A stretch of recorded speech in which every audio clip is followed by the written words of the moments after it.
It's Sunday, August 6th, 2023. I'm getting close to having all of the semaphore ladder stock and crow's nest stock hung on the wall of a 20-foot shipping container. These noodles here pose a little bit of a challenge.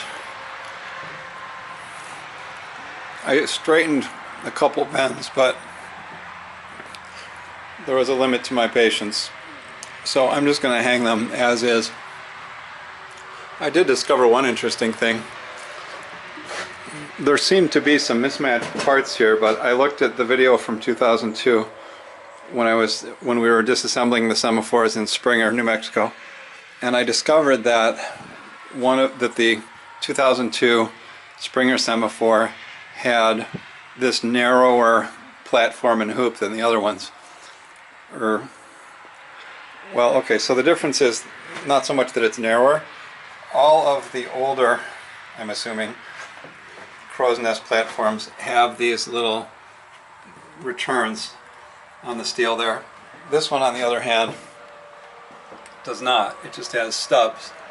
And this railing here, this hoop, I call it, is narrower than the other hoops.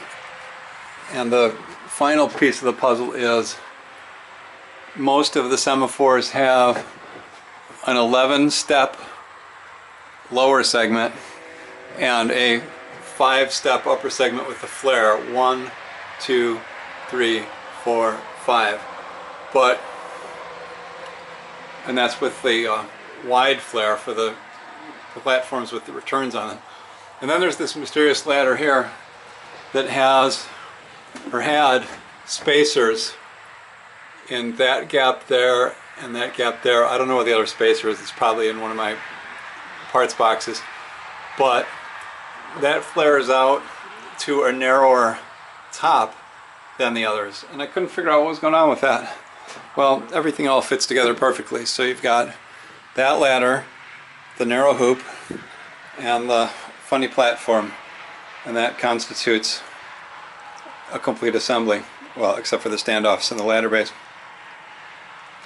So I'm guessing at one point the ladders got damaged on that semaphore and needed to be replaced. I guess that's interesting. Some of these are pretty banged up. See how this is bent out? I had to support it differently than the other ones.